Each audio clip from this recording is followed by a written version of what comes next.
Hi everyone, welcome back to Scrubs Up, Bottoms Up. I'm Michael. And I'm Colleen. And welcome back, everyone. How are you today, Michael? I'm good. I never ask. You always ask me. I never ask you.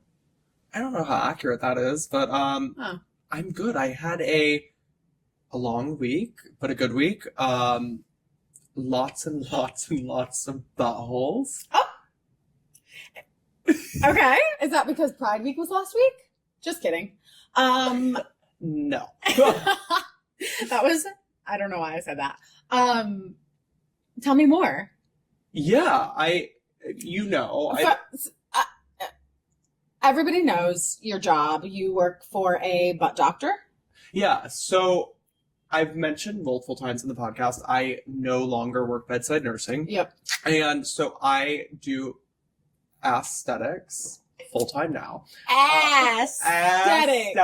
So that sounds like it came from a rap song. ASS-thetics, baby. Anybody who takes that, you're welcome. Trademark of it. No, seriously. So essentially, I work for a very well-known, very famous gay proctologist, essentially, or a colorectal surgeon. And I work at Bespoke Surgical, and I run the aesthetic department there. What does that entail? Is we see a predominantly large population of gay men or people who identify within the LGBTQIA community. Okay. And typically they come into the doctor because they either want just like an annual checkup for like colorectal health and anal health, or because they're experiencing some sort of issues. So like micro tears, macro tears, fissures, hemorrhoids, things like that. Anything that could sort of go wrong in the play area for a lot of these people. Which because you started not too long ago. You've been there for like a year, probably. It was so interesting to me because, I mean, on a female end, we do a lot of like learning about like the female areas, like and there's a lot of, well, like all of them, and there's a lot of like education and follow-up. Totally. And you go to your gynecologist every year and you do all your checkups, and you never think about, well, not, I personally as a straight woman don't think about the male area. And we honestly other than the penis. We do see a lot of women who just want annual checks or also engage in really? anal sex. Totally. But anyway, so I run the aesthetic department there, and yes, I do facial aesthetics still, so anything injectable from like neck up. But specifically at this practice, and part of the reason you do that. Not here. Not at I do it that outside. place. So I work in a med spa and I do faces there. But I work at Bespoke Surgical, and we focus primarily on the ass, and specifically the asshole, or the anus. Yeah. And I knew that leaving bedside, I wanted to go into something where I felt like I had more purpose and I could make more of an impact on the world, because there's a dime a dozen injectors, and there's a dime a dozen amazing injectors. And I just didn't want to be that person who was like having to promote myself on social media all the time, trying to get clients. So I ended up essentially connecting with Dr. Evan Goldstein. He's such a phenomenal human being at baseline, but also we just mesh well. I was going to say, I don't know if I'm allowed to say this, but I remember when you were like going for the job. Yeah. And we were at that restaurant. I'm not going to remember what it is. It was like in Midtown. Okay. And you were like messaging him, or I don't know what you were doing exactly, but you were like dead set on wanting this job. I knew I wanted and it. You were so passionate about it. It was like the cutest thing. Like, I mean, well, because I knew like I was just like, this I feel like is my calling. Yeah. So he brought me in, and essentially I have restructured the entire aesthetic department at this practice. Can you explain a little bit? Because you've told me, but I think, and it was news to me. Yeah. So I'm sure like a lot of people it's news to them, but like, what is aesthetics? Aesthetics. Like, what is a day in my life? Yeah, a day in your life. What do you do? What's like Totally. the pros and cons? There's I don't honestly know. only pros. My quality of life has been significantly so much better since working at this office. Yeah. And I love the patient population that I work with, and I love working with Dr. Goldstein and Steven, our physical therapist. But we're a very small boutique type of practice. Like, we're the only one in the nation, let alone the world. We get patients who fly in from overseas just to see us. So a day in my life consists of like so many different things. I do a lot of laser treatments or laser hair removal treatments. On the butthole. anywhere on the body, but I do a lot on the butthole because a lot of guys get dermatitis or irritation around the anus, which can be super irritating and cause a lot of excoriation and issues, or like things like HPV or HSV outbreaks with the continued friction, right? Especially when it's hot in New York City. Exactly. So I do a lot of that. I do a lot of anal or genital bleaching for both men and women, which is not a super common thing that I found out, and the results are insane. I did a lot of research on the product that I brought in. I do chemical peels for anywhere on the body but the face, specifically designed for not the face, which is great. What else do? I do like butt facials or booty facials, which is essentially a facial for your face, but on the butt. Super relaxing, super amazing. But I brought in like whole new skincare lines. And I think probably the most remarkable thing I've done since I've been at the practice is initially when I came in, yes, there was going to be a restructure and kind of just see where things lie in terms of product and what he wanted me to do. And he's given me like such an amazing leash. But a big thing was at the practice, we see three big things a lot. We see skin issues, muscle issues, or skin and muscle issues. So I ended up getting challenged by the doctor. He said, Michael, with Botox or surgery, I figured out the muscle issue for patients who like want to engage in anything intraanally. But he goes, skin seems to still be an issue, and thin skin specifically. And that's where patients are having micro tears, macro tears, and fissures. So like, is there some sort of device technology that you know of or that we could work with to like thicken anal skin? So essentially I brought in a machine, ran a clinical study on it. Wait, slow down. So what you're saying is what you see is like muscle issues with like internal sphincter, the butt muscle, with the anal. And there's a few of them, right? And then, but the skin issue. So he understood how to, or he knew. I mean, he's like a pro. He knows how to fix the muscle part, but there were still skin issues. And it's so we do like some micro needling and stuff for like scar work. A lot of people don't know what that means. Like stuff like that. Micro needling. So I don't even know what essentially causes micro injuries to the area, but it can disrupt scar tissue, promoting like good collagen and elastin to formulate and help with overall appearance and also like elasticity of the area. So he challenged you on figuring out the skin part? Specifically. So I brought in this like device that was approved, FDA approved for vaginal rejuvenation and restoration, ran this clinical study, and the results were insane. Like people who were unable to dilate or even like engage in anal sex were now able to do it after the protocol that we developed. So this is this new treatment that we brought in, and it has been wildly successful. And I feel like finally now I've like made a little bit of my mark with this doctor and like helping change a lot of these patients' lives who want to engage in anal sex and are unable to do so without excruciating pain or tearing or bleeding. So it's honestly just been such a amazing whirlwind of an experience, and I'm so happy to be there. And for those of you who are interested in aesthetics or anal health, we're a great clinic to check out. Yeah, and I think in the future, that was a lot. Okay, that was a lot to take in, and you just say it so like beautifully. Because you're saying I speak ass every day of my life now, which is very true. Basically.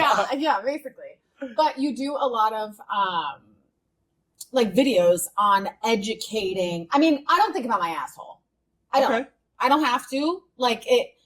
Great. Nothing goes near my asshole. But you're also like a very lucky person because I feel like there is this like stigma where a lot of people like don't want to talk about their ass and don't want to talk about like the issues that can arise because a lot of people are very self-conscious about it. So we're like there to destigmatize and normalize these issues. No matter if you are a part of the community or not, we are there for you. And it is normal to us. And that's what I love about working at this practice. And you do a lot of like good, I mean, you educate me a lot on this type of stuff because it is so foreign to me. Yeah. But you also like have made really good videos of like educating. I know that like you're going to kill me but they really are. It makes sense. It makes more sense to a normal human or like I am in healthcare and I still like need some guidance to understand because it's not my day to day or it's not something that I see often. Totally. It's very niche, right? No, it is. And I like the fact that I'm able to blend the aesthetic side, which I do really enjoy, but also with like medical treatment to assist with the medical issues these patients are experiencing. Yeah, you guys do like crazy things in a good way. Like you guys do some crazy shit. Yeah, it's we're making the world more beautiful. No, seriously. One anus at a time. We joke about it. It's such a fun practice. But yeah, I feel like I really... And it is busy season for us right now. Like with it being Pride last week, it's busy season because it's busy coming into Pride. Obviously, like everyone wants to look their best and have like a beautiful peachy ass. But also coming out of Pride, we have some work we can do, and patients like want to come see me for some work. We're gonna leave it at that. I was gonna say, I wonder if this is how I'm gonna relate. I was working. I forgot. I think it was like New Year's or something, and my patient had to like have urology come, right? And usually, if like we can't get a Foley or something like that, urology comes the next day. Like you never call them in the middle of the night ever. No. But this guy was here. And so I'm helping him in there. He has like his ultrasound and stuff, and he's like putting in this Foley. And I was like, no offense, like I'm this poor man. And I'm like, why are you here? Like, what's the deal? And he was telling me that they over staff like the urology department. Why? On certain holidays. Because people take Viagra. Yep. People overtake like so Valentine's Day, 4th of July, he said, is a crazy holiday that they overstaff. New Year's, and he said something else. No, it makes total sense. And when people you think about it, right? Overly, and then they come in with an erection that they can't get down. An erection for more than 24 hours. So they always have to be called in. So they overstaff, and that was why he was there. Okay. My patient didn't have an erection, but they were there. He was there. Anyway, talking on the topic of Viagra, I do feel like I need to, especially like talking about work, I do need to throw a little bit of education out there. Especially with it being post-Pride. Okay. A lot of people, like not necessarily just gay men, but like people in general, use a substance and sniff a substance called poppers. Okay. And poppers, I don't necessarily like know how to describe them other than I've been told they're like a CD cleaner type situation. It's nitro. From what I understand. I'm not 100% sure, but so people will either take it recreationally for use or recreationally for use during sex to be able to relax, essentially. I think it's important to highlight that combining poppers and Viagra or Cialis, anything like that, can be really dangerous because they both tank your blood pressure. So you're essentially doubling down on taking your blood pressure. And without going into stories or details, we've seen and heard of some things. And I think it's just important to put out there because it's not something, especially if you don't work in healthcare, are thinking about the fact of like, oh my God, yeah. So that's my little like tidbit for everyone out there today. A little educational moment from Nurse Michael. I appreciated that. Thank you. I'm going to start taking notes on educational moments. I think we should have them more often. Yeah, we could maybe make it like a weekly thing. I don't know how much education I'm going to drop on everyone. I got you. I learn something new all the time that I just like have no idea. I'm like, oh, that's why we did that. I had a patient the other day who was confused, and in the note I read like they thought it was like because of the antibiotics they were on, ceftriaxone or cefepime. Okay, one of the C's. And I was like, this is so dumb. Like, obviously not. And then we stopped the antibiotic and they were perfectly fine the next day. Insane. So, when a doctor tells you to do something, you do it because they know what they're talking about. Yep. On that note. Most of the time. I'm not talking residents. I'm talking doctors, okay? Most of the time. That was rude. I didn't mean that. So, funny. Speaking residents versus doctors, I live near a hospital. Okay. Yes, I know this. Yeah. I don't want to say the hospital. That's why so I live near a hospital, and when I got off work the other night, I was like, calling, like, oh, what are you doing? And she's like, oh, I'm actually at XYZ with like people from work. So I'm like, okay. She's like, we're in the back. So I go and I'm like, do, and I go in the back and there's just like literally probably 30 people in scrubs, right? At a bar? And so, yes. Classic. And so I walk in the back and I see them and I know like some of her friends and I see the people next to them and next to them and next to them. And so I'm waving at everybody because like I'm thinking it's all her friends and coworkers. So I'm trying to be nice. And I'm waving to all these tables.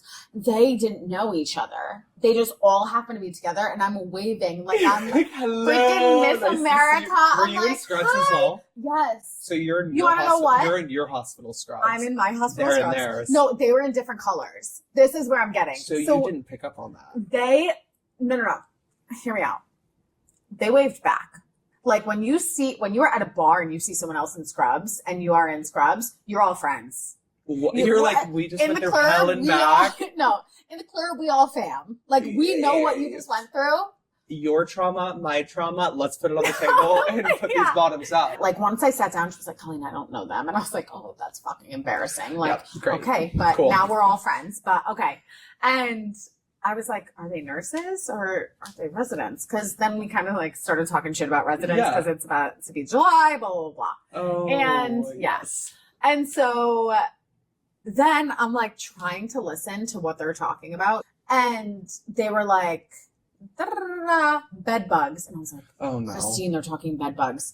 And she was like, oh, they are not residents. Those are nurses. They are not, they would not be talking about bed bugs because they wouldn't be in the room. It. And so then after they bought us shots and they were like, oh, are you guys nurses? And I was like, fuck. Because imagine if they were residents, you were like, oh, are you guys nurses? These girls would have killed us. And they were like, yeah. And I was like, oh great, we're actually in these surgical scrubs because we were in a bed bug room and needed to change out of our own scrubs to not bring them home. Wait, fair enough. Oh my God. Do I have bed bugs? Stop. Wait, I didn't even think about that. Oh my God, I just started itching. As I'm like, I keep moving in my chair, and probably because I'm itching, because I knew I don't want to talk about bed bugs right now. Did I ever tell you about the first patient I ever took care of? I think I did. Okay, scabies, lice, rectal maggots, blah, blah, blah. There's a lot of bugs in this world that can find their way into your skin. Moving on. We have to get our shots. Yeah, I was gonna go the same exact route. So I am proactive occasionally. But through like my health insurance provider, I have an app essentially, and I randomly, after we booked our Africa trip, got this message of like, are you planning on doing it in any international travel soon? And I was like, well, that sparked my interest. And I was like, actually, yeah. And it was like, here at this blank, if you put in the dates that you're traveling, where you're going, the countries, the cities, like we will formulate a plan. Is this ChatGPT? No, I swear it's not. Okay. I swear. Which I was like, okay, cool feature. So essentially I put in that we were going to the countries that we're going to in Africa on the dates, and they sent me a laundry list of things I needed to do. Yeah. Which I picked up, which include diphtheria vaccine. Yep. Yellow fever vaccine. Yep. Rabies vaccine. Hepatitis titers. Okay. They recommend MMR. Okay. Which we've all had. I found my vaccine list the other day. But also they prescribed me anti-malarial medications. They prescribed me traveler's diarrhea medication. I got an oral diphtheria vaccine, which I paid like a higher price for. But I was like, if I'm going to be getting all of these vaccines, then I might as well do an oral vaccine. You take one pill every other day for like a week, and then you're good. You just need to take it, I want to say 2 weeks, at least 2 weeks prior to your trip. Okay. Wild that at the touch of my fingers and just putting in where we were going, I had everything sent to my pharmacy and we were good. But it is a boatload of things to do, which is wild and not going to stop me from going. But like, no, I think it's smart. I mean, I think they require it to be able to get into the country. You have to have the yellow fever vaccine. Yes, and I'm definitely going to get the rabies. Yeah. Because I will be getting close to these animals. 100%. An anti-malarial medication. Super important. What's nice though is all the places that we've been looking at, like, even if it's like the Ritz in Kenya, they all have mosquito netting, like, out of the bed. I don't know if you've noticed, like, the little... What did you tell me the other day? There's this thing that you can... Basically like a sleep sack, like a baby sleep sack, but head to toe, but it's mosquito netting. I think I'm gonna get it. Doesn't Ebola come from Mosquitoes. Get the fuck out of here. Listen, I'm not trying to come back with Ebola or malaria, so I will be purchasing one and sleeping in it, and probably like cutting footholds in it and walking in it as well. Oh my god. We all know how sick I got in Thailand. Like, listen, I'm not fucking around this time. So I had a patient once. I feel the amount of times I say, well, I had a patient once. But this is good information. Actually, in my opinion, if you're playing along, please take a shot that every time that Colleen says, I had a patient once. But I had a patient once. And yeah, whatever. But he was I'm gonna like butcher the name. So if you're listening, sorry. He was like some type of animal researcher. I'm not even some sort of biologist or something. I don't know, but he went abroad somewhere, and his passion were frogs. Okay. Very interesting. And did he lick a frog? I hate frogs. Let me tell you that. That's my biggest fear. I will show you photos of frog. Oh my god. Wait, we need to like dive into this later, but that's so wild. We'll talk after. Okay. Keep that note. Yep. But his passion was frogs, so he was going over wherever to do his frog research. And I guess frogs, which I love this, you can't wear mosquito stuff. What's that called? Like bug spray. Bug spray. Oh my gosh. Okay. You can't wear bug spray.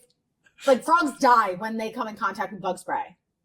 I didn't know that. Which is weird. That's what he told me, at least. Okay. Or maybe it was the specific frog. Okay. But this is all from him, and he's the researcher. He's the frog king. He was in the hospital because he did not wear his bug spray, and he got bit by something. Full, like, cellulitis type something to the leg. What did he get bit by? Like a spider or something? It was like when I was on the floor, so I had like 6 patients. Like you were playing that close. Like I wasn't. I mean, interesting story, but like it was cool and stuff, but like I didn't get the end result. Okay. But I didn't know frogs were like allergic to bug spray. That's insane. I mean, I guess it's a good thing that when we're in Africa, you're gonna have to wear bug spray, and they're not gonna come near you. I don't fuck with frogs. On that topic, I took care of a patient once, and he was extremely ill, and he was like a younger dude, like in his 40s, and he had went hiking out of state in the United States. Oh no. And he was bitten by a mosquito. I was trying to think of the name of what he had, but he ended up getting West Nile virus. And it was like one of the only reported cases in the US. They don't happen very often, but essentially went from like a true marathon runner to fully comatose and very unwell. And that was so insane to see firsthand, because I've never really taken care of a patient like that, to see like a fucking mosquito bite did this. Like, that's wild to me. People are scared of like lions and tigers and bears. I'm scared of mosquitoes. I'm scared of snakes. That is my worst fear in Africa. Yeah, you saw a snake in Alaska, and you were okay. You weren't okay. I was not okay. Oh my god. Oh, it's the way they move. Okay, everybody's afraid of snakes, but I don't like snakes, and I don't like snake people. The silent killer are mosquitoes. Do you know it's the state bird of Alaska? A mosquito? It's a joke, but yeah, because there's so many fucking mosquitoes in Alaska. I saw more snakes than mosquitoes. Insane, actually? Sure. My dad is immune to mosquito bites. Like, he gets the bites, he'll be covered in bites, not wear any bug spray, but he does not get any itchiness from them. Well, I'm going to tell you, I don't have that trait. I do. I don't get mosquito bites either. No, he gets them. He just doesn't get itchiness and shit. No, I genuinely cannot tell you the last time I was like, oh my god, I'm itching from mosquito bite. Oh, really? I like freaking fucking hides with them. It's so annoying. I have thick freaking skin. Clearly. All right, fair enough. I was waiting for you to call me a broad-back bitch, too, but... That, too. I'm sorry, and it's bodacious broad-back bitch. Moving on. So, I saw a fight today. What? Yeah. Are you going to ask where? Follow-up questions? Where? Why? So, I went to CVS because... So, I accidentally bought double shampoo instead of shampoo and conditioner online. Yeah. Oh, like 2 bottles. Two big ass bottles of shampoo. So I had to go get conditioner. And I walk into CVS and like everybody knows this, like the CVS, Dwayne Reed, like Walgreens, they're all like stocked with workers. Yeah. Because people will like, whatever. But I cannot get a single thing without having to press the button to have someone come. Because everything's locked up in New York because there's a lot of theft that happens at those so locations. the guy who got into a fight was a thief, and he was being followed by one of the workers, which we all are. Like, the workers don't want us pressing that button to say, assistance needed in aisle tampons. Well, like, they don't want to. They don't want to hear that. But, like, how else are they to know that we need something? They follow you. That's it. I didn't press the button today because they followed me. He said, do you need something? I literally always just press the button. Well, my CVS is elite. And Clearly. They know, like, when you go in, you come out. So this theft was being followed by a worker, and the worker was like, the guy was like clearly off his rocker, like unhinged. Oh. And he was like, why are you following me? And he was like, do you need anything? And he like wouldn't tell him what he needs, and he goes, then just leave. Okay. And I was like, did you just tell me to leave CVS? And he was like, if you don't need anything, yeah, just leave. Like, he was being really nice, but he was being kind of an asshole. And then they started fist fighting. What? And then walked away. You know what it is? I was talking to a patient about this today. The heat in New York City and the humidity makes people crazy. Makes people off their fucking rocker. Myself included. I walked out of work and it was so incredibly hot. I made it one block. There's a bank a block away. Walked into the bank, sweating, bullets, breathing fire. Was about to freak the fuck out because it was so hot. My phone was slow, like overheating slow from being outside for literally 1 block. So I'm like banging my phone on the side of an ATM, like, let me call a fucking Uber. I'm not taking the fucking subway today. It's insane. Anyway, so it makes me off the rocker in that sense. Like, I want to break my phone. But yeah, there's a lot of like violence that happens in the city. I mean, yeah, and I don't blame them. Like, I'm mad too. I'm mad at all times. Why do you think that I leave like pretty much every July or August or both? Every single human does. And that's why we're going to Europe, baby. No, but truthfully, like, Colleen's coming as well. We haven't really talked about it, but Colleen's joining us in Europe in like a week or two. Yeah, we'll see. I need my schedule, but she's excited, if you can tell. Yeah, obviously, but like, I don't want to get excited if I can't go. I don't get excited for things that Something that my really good friend Sydney Loudon, you met, love her, that she taught me, and I used to think was complete bullshit, but I use it to my advantage now, is she's always said no is never the final answer. And when I need things to work out for me, aka your schedule to work out for me, or things to work out for me, specifically moi, no is never the final answer. Yeah, repeat so, after me. No is never the final answer. Great. No, my mom used to say it all the time. Like, if you... Wait, she used to say that? Well, she said if they say no, you're talking to the wrong person. Yada, yada, yada. Kris Kardashian says the same shit. Like, however, I have to work 3 days a week. Okay. We're going to figure it out, baby. Yeah, no, I'm just saying, I don't get excited for things that I'm not sure about. I don't do drugs for this reason. I don't like highs and I don't like lows. I just like to say somewhere in the middle. Soup. Exactly. Yes. I do feel like there are certain instances, such as the instance we talked about last week, that drugs? No, not drugs. But exes coming and shitting where you lie. That will really make that go woo! Yeah, and really it's a problem. It's a problem. Yeah, no, I just don't do well with highs. I don't do well with lows. I just want to stay stagnant at all times and be like good, civil, happy. God I don't like to that's why I don't try things I know I'm going to love. I mean, it's great that you have self-control. You know what? I always thought it was a problem to me, but you know what? You're right. It is self-control. It's self-control. God bless. That's why I've never smoked a cigarette in my life. Okay, the closest I've gotten to a cigarette was when me and my childhood best friend, who was like, we'd play kickball together. She was my next door neighbor. There was a lit cigarette on the side of the road. Gross. We got on our hands and knees. We were like 6, dude. got on our hands and knees and went like this. And then I went home to my sister and I was like, Megan, I smoked a cigarette. That sounds like the most you and I are the same person. That sounds like the most Alaska shit I've ever fucking And heard. I literally remember it was the top of the hill in front of my house. And we were like, oh my God, we're going to smoke this cigarette. So we literally we were probably still a foot away from it, but it was lit. So we were like, it was lit, like no pun intended. No. And my sister was like, Colleen, get out of my face. To be honest, smoking is a big issue. We don't condone it. We don't love it. I have never smoked a cigarette because my lungs can't even handle the New York heat, let alone, and my father had drilled it in my head. Yeah. He has never touched a drug, a cigarette. Good on Dad. In his life. And he basically scared the shit out of me from a young, age that I was going to be a fucking loser. Sorry about that. That I was going to be, he also told me not to swear, but that I was going to be a loser.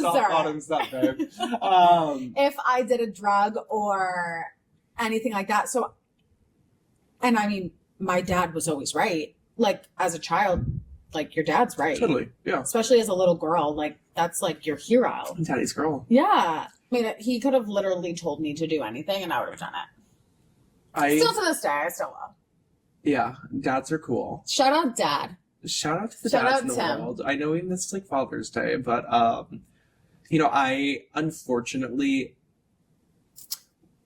I didn't miss Father's Day. I went golfing with my dad. No, I didn't miss Father's Day. Are you kidding? I got my dad tickets to the women's final in the U.S. Open. Oh my God, amazing. Yeah. Did you get me any? Super fun. Oh, we have an extra. Okay, good. I feel bad because growing up, without going into too much detail, I went through many blended families and multiple step-parents. One blended family and multiple different step-parents. And there was a time where I didn't have as great of a relationship with my father. And I'm so thankful to be so close with him now because he's my rock. That's one of my favorite people. And you met him. Oh my God. Glenn G. Insane. One of the coolest, most chill type of people that you've ever met in your life. He is genuinely just chill. That is one of my favorite things to do is to sit with someone else's parents who I genuinely vibe with and just talk about nonsense. Well, that's when I knew that was a true testament of how good of friends were you and I going to be is one of the first few times we hung out, I met your parents at Christine's 30th. Oh yeah. And I was like, oh, I fuck with her. I love her family. I could go live at her family's house. Yeah. For 2 months if I was homeless and I would feel so welcome and so loved and be so happy to be there. Speaking of being homeless, Colleen is about to be homeless, folks. Woo! And she's never been more excited. Honestly, I love change and I love I actually have a thin line of loving not being stable, not having stability. Clearly. And you thrive in chaos. That's why you're a nurse. I do. And so that's why I loved, living in a hotel and shit. So I think I'm not sure, but my lease ends in 28 days. Okay. And something to know about me is I like New York City a lot. Yeah. I am not a New York City lover. Okay. I love New York City when I have my car. I love New York City when I'm in a taxi. I love New York City when I have a great rent. I love my doormen. I love the privileges of New York City. However, I don't love that I cannot buy a house here. Okay. I do not love the grass and stuff like that. Not having any grass. A yard. I need some space. Okay. So one of my only things is if I had to give up my car, I would not be living in New York. Okay. I need my car. That's because your family is so close. And I need to be able to just go if you need to. Right. I totally get that. I hate the subway. I haven't been on a subway in like 2 years. Like, I'm being genuine. Like, this isn't like funny. I'm being like genuine. No, I know you have are. not been on a subway. I actually want you to come pick me up from the east side on a subway one. What I will miss about New York is hailing a taxi. There's something about it that I just feel so... Just like you hailed a taxi, aka did not and failed to hail a taxi when you were drunk that one night after filming and you were crossing your feet and walked halfway home. Okay, it's only a 45-minute walk, which is a beautiful walk sometimes. Yeah, especially when you're blacked out drunk. Well, and when it's like a beautiful day out. But I forgot what I was saying. No, I'm back to my living situation. Bop around in different You're gonna couch areas surf. to see. No, I'm not couch surfing. You know I need my alone time. And I'm also, what am I? Who's the guy from the Amanda Show? Totally Kyle. That's what it sounds like. Don't fucking say I'm couch surfing. Like, totally Kyle. I've never heard that until... Wait, Amanda Bynes. Oh, honey. She's going through some shit. Or she's finding herself. Baby, I don't know if getting a heart tattoo on your face and doing what she's doing to her hair... did you watch the Nickelodeon special with Drake Bell? Yeah. Horrible. So let me ask you, how did Lizzie McGuire end up so well? Hilary Duff. Do you know that's one of my all-time favorite movies? Which one? Sing to Me, Paolo. Oh yeah. Hey, yeah. I can see you like being, which would you be, the blonde or the brunette? And I could be the opposite. I think I'd be the brunette. No, because she knew what the fuck was going on. I can only I feel like maybe we should our Christmas album. Okay. Yes, okay. No, I actually do feel for like the Free Britney stuff. I mean, I didn't follow it because like I think she really did need help. No, I agree, but are you aware that they were like she was like being forced to take like lithium, like very strong medication, like psychiatric medications that can actually make you go crazy, quote unquote crazy, if you actually don't need it. It's insane. Yeah. But I think we've seen like this entire like newish group of people come out about like these conservatorships, right? Like Britney or Wendy Williams. Have you read hello, Wendy Williams?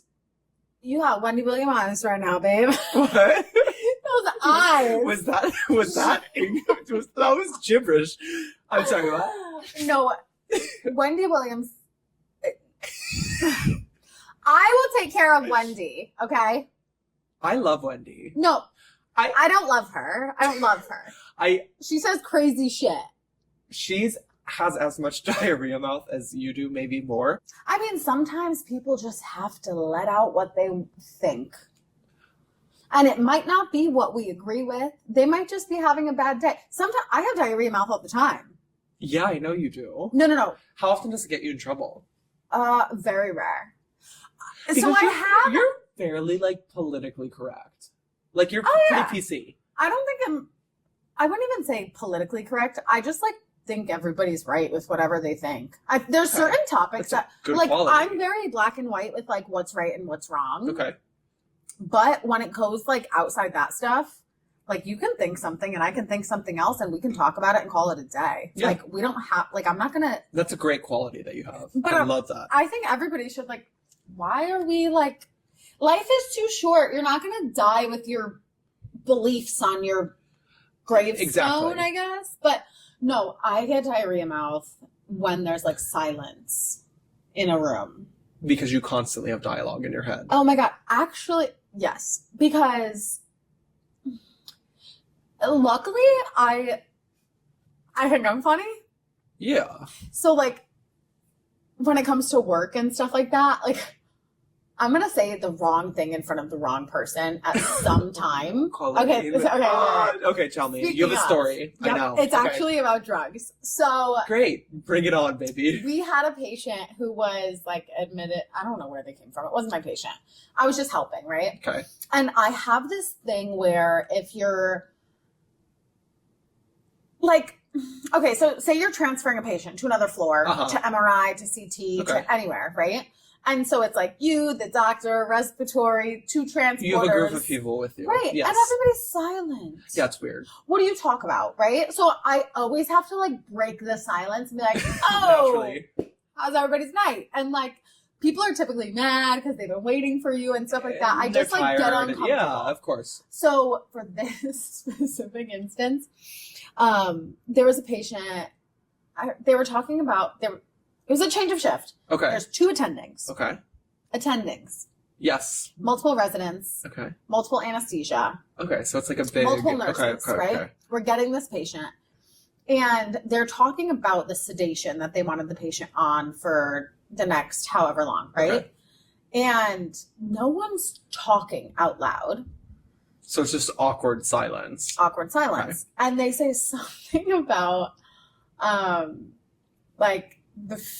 what sedation, and one of them said, how about let's put them on a fentanyl drip. Okay. And the other had mentioned that there's a fentanyl shortage. Okay. And then nobody answered. Nobody answered. Colleen, what'd you say? And so we're all standing there and no one's making an answer. And so I was like, they're like, yeah, I think there's a fentanyl shortage. And I was like, not on these streets. Colleen. I mean, it's true. And I stood there and I was like, oh my God. Oh my Colleen! God. Oh my God. Everybody died. Everybody of course, died because laughing. it's actually hilarious, and it's sad and it's true, just, but it's funny and it breaks the ice. Exactly. I get it. There was another. Okay, sorry, I'm gonna tell another story. Okay, go. I had floated to like a med-surg unit or something, and there was a patient who had a TBI. Okay, traumatic brain injury. Traumatic brain injury. He was aggressive, right? Which they can be. He kept jumping off of the bed. He was a tiny little guy. Kept jumping off the bed onto his head. Scary. So he had to wear a helmet. Okay. We still couldn't keep him in the bed for days prior, right? Okay. He assaulted a nurse, like bad. Eek. And she pressed charges. Okay. And so he had a police officer at the bedside. Okay. So this man was handcuffed to the bed. Yep. I don't know if he had 2 handcuffs or 1, but he somehow got his feet on the ground at all times. It's like powered by glucerna. They can get out of restraints, out of anything. Yes. I could not, Understood. He was a yo-yo. Like, he was like a slinky. Yes. I don't know. And we're in there, and he's like fighting so hard with the handcuffs on? Yep. Okay. That he's cutting his wrists from the handcuffs because they're like metal. Dude. No, it was terrible. Yeah. It looked extremely painful, and he had no idea he was doing it. Yeah. Oh, so poor guy. We're like standing there trying to get him back into the bed and trying to figure out a way that he can do what he wants to do and not hurt himself, you know? Of course. Yeah. So we're like, we had tried Mepalexes around his wrist that he somehow got off. Like, and we're like thinking. You're like trying to think outside of the box. And so we're all thinking. Okay. There's silence. Oh no, Colleen. What'd you say? And I was like, well, you ever seen those fuzzy handcuffs? Maybe we can get some of those. Stop. Like sex shop handcuffs? Yes! Honestly. Died. Everybody died laughing. Not a bad idea. Died laughing. I'm sure. Even the cop. And I was like, you got any? I think that the world may benefit from your diarrhea mouth. I think it was great. And you know what? He should have had the fuzzy handcuffs because he wouldn't have been caught. And they would have been cute. Listen. Everyone could use a little color in their life. I agree. I agree with that. Yes.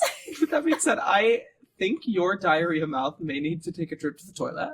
I think it's time for bed. I think it's time for bed. With that being said, we'll see everyone next week. Yup. Bottoms up.